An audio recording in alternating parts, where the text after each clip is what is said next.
camp, out of a prisoner of war uniform. It was just a Russian army uniform. And when I went back to Budapest, I find some relative where I used to rent a furnished room.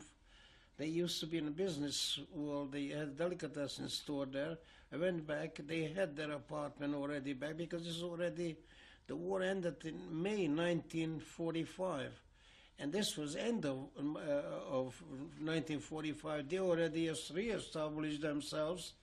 And I was able to go back to my old apartment. But I had no possession of, so I don't have an instrument. I didn't have any kind of money. And I owned nothing, so I had to start life from the beginning, from scratch. And how old were you at that time? Well, it was about 35, 36, something like that. Okay. So then, tell me what happened then. When I went back there, then I registered again to school, and I start to practice my profession. I was a musician, and I was working with all kind of orchestras. So I worked with went back to National Theatre, immediately gave me back the job. Then I was with the Budapest Philharmonic for a certain, otherwise, not as a permanent member, as a guest, whatever you may call it. And then what happened, one day they asked me I should come to, after when I graduated school, in Budapest, the musician union had a certain system, a qualification system. Those who were working in the opera house had the letter A, those who were working in a restaurant B, C, and D. So I was in class A, and I received a higher salary than anybody. Otherwise, I received higher salary. So at that time, the union sent me to work in a theater. I was there for a certain period of time, and they had there a symphony orchestra, the Postal Workers Symphony Orchestra. And one day the conductor fired everybody but me. And they brought in the opera orchestra from the opera. And I was with them for until I came 1949. I came to this country. Then I left everything behind me. So why did you come? What made you come here? Well, I had a brother, a brother, as I said to you before, here, and my uncles, my bigger part of my family, actually my whole family who's ever survived was here in this country. So tell me about your coming to the United States. How did it come about? Did you save up money, or you? No. My family, my sister, I had two sisters this time, Edna and Rose and Zoltan. They were here, and they sent me money to cover the expenses to get to this country, but I never received any kind of help from anybody except my family. And obviously I paid it back at a later date when I came to this country. When did you come? What year was it? In 1949, in October 27, I believe so. And where did you live? Where did you live when you got here? When I got here, I had a very difficult time, because what happened is this. When I came to this country, I was staying with my brother. He had an apartment in New York. And then somebody offered me help, relative who had a cold flat apartment in Manhattan, in East 73rd Street. So I rented a little apartment. Bathtub was in the kitchen and so on.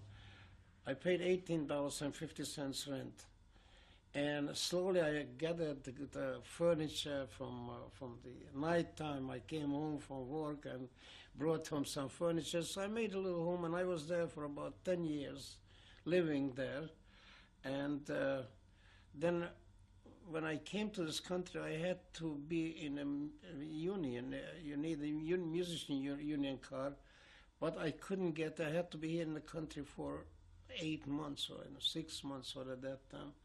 So I had to survive, so I couldn't take any other jobs, manual jobs. So I took a dishwasher job in a restaurant, and I was working there until I made, I think, 66 cents an hour, something like that.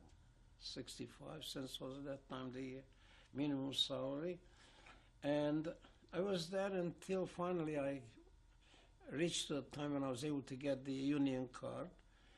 And I got a job up in the mountain at the King David Hotel as a musician.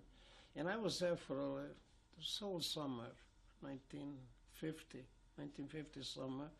In 1950 summer, then part of it that I had a friend with whom I was working in Budapest in an orchestra. His name is David Janos Starker. He became an exceptionally well-known artist in the whole world. He told me I should go play, that there's going to be a audition for the Dallas Symphony Orchestra. So I went, I paid the Dallas Symphony an audition, and I was able to get the job. But my brother said to me, "That's enough for you. You already wandered around. That's enough already. Go with me in a business." So he went in business, and he had no money. So he had an old car. He sold his old car, and then we went in business because he was a furniture maker by profession, a very well-skilled person. And I went in business with him, and I struggled with him for many, many years. And then we switched over to real estate. Otherwise, we had a furniture factory, quite reasonably successful. And then we bought our own building, and then I bought another building. So today I'm in a real estate, and I have a broker license, real estate broker license.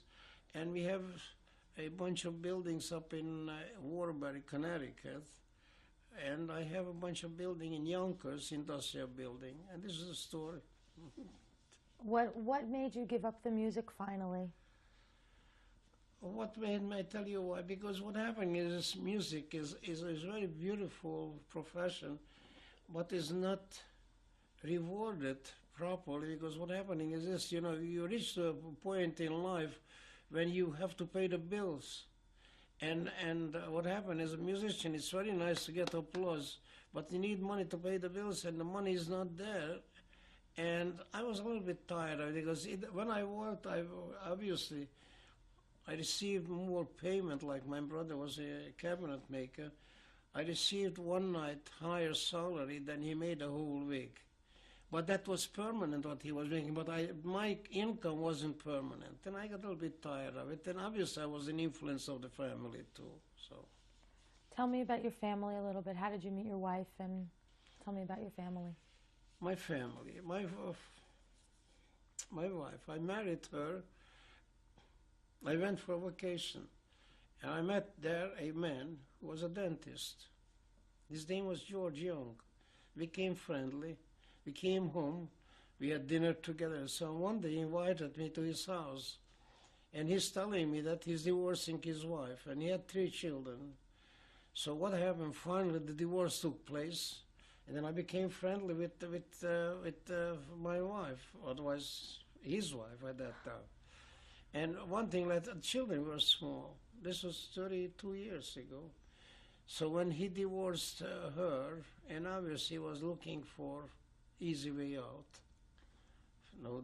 not to pay alimony and so on. And he encouraged the friendship. And finally, I married her with her 3 children, and I moved to Yonkers. At that time, I already had a private home in Yonkers. She moved in with me, and she didn't like the school there. She wants to move better schooling for the children. So I bought a building here. I bought this house in Scarsdale, and the children, they graduated high school from Scarsdale. And this is the story. And tell me about the children now. Oh, excuse me? Tell me about the children now. The children, I fight with them all the time because I would like to, they should be a little bit different than they are, but I have a very nice relation with them. We have the oldest child is Suzanne, who has 2 children, 1 boy and 1 girl, wonderful kids. Jason is his 3rd year in college. Erica is in senior high school. And this is Suzanne. And then Bobby is the next child, who is married. He was married to a Canadian Jewish girl. She gave birth to 3 children, 2 boys and a little girl. The children are, the older one is, I think he's in senior high, and the next to it is, I think, junior. No, he's also in high school, the other guy. And the little girl is in her, I think, sixth or seventh grade. And he divorced his wife, married married an Irish girl, and he happened to be very happy. And the younger boy is Larry, who became a lawyer. He lives in Massachusetts, Northampton. He was also married but divorced. So this is the story. So Okay.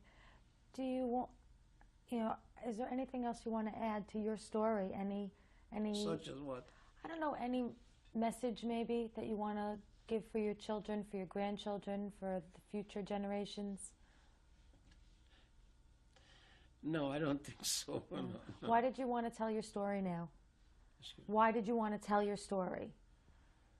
I wasn't the one, my wife wanted. Okay, so maybe we'll ask her. Yeah, maybe it Okay. would be a good idea that. Okay. She has always a lot to say, so. Okay. Okay, thank you very much. You're welcome. This picture is my parents. On the right side, my father. He was Adolf Grun. His name was Adolf Grun. On the left side is my mother. She was, her birthday name was Olga Borgida, Borgida. She had my parents had 5 children. Do you know what year it was taken about? That picture was taken very early part in 1900. And where? 1901, 1902. It was taken in Satmars. And how did you get this picture? Somebody had it in this country, and this is the way he survived these pictures. Somewhere, a relative. This picture is my own picture, Joe Gabor. This was taken somewhere in 1946 in Satmar, and this is the way I looked in 1946.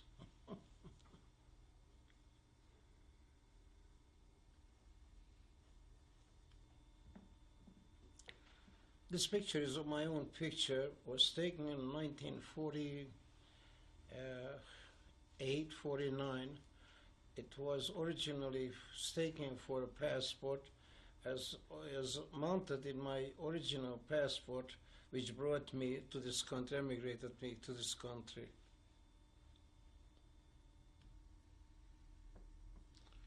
In this picture is my wife on the left side, Lila Gabor. The right side is me, Joe Gabor. The picture was taken somewhere in 1991, 92.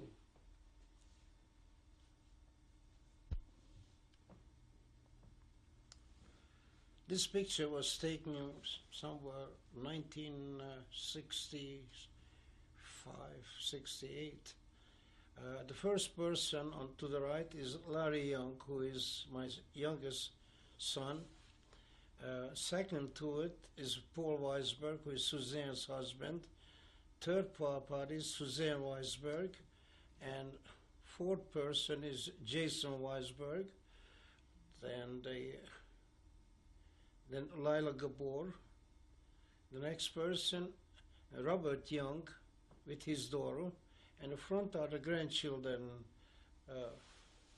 Erica Weisberg, Bryant Young, and Justin Young. And that's it.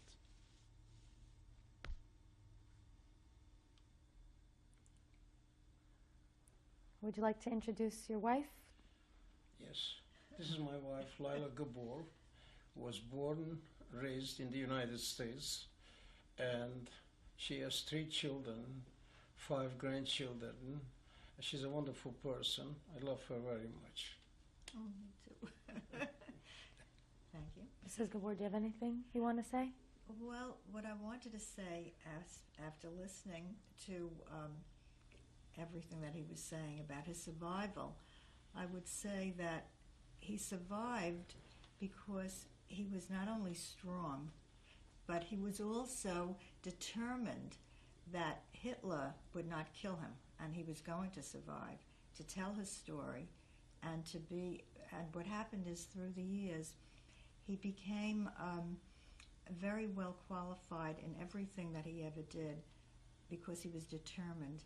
I think the determination helped him to survive, and he became very successful in any of his endeavors. And he's a wonderful person and kind and very good and sensitive to everyone around him. It's true. Exactly. Yes. Okay, thank you very much. You're very welcome. Thank you. It was lovely.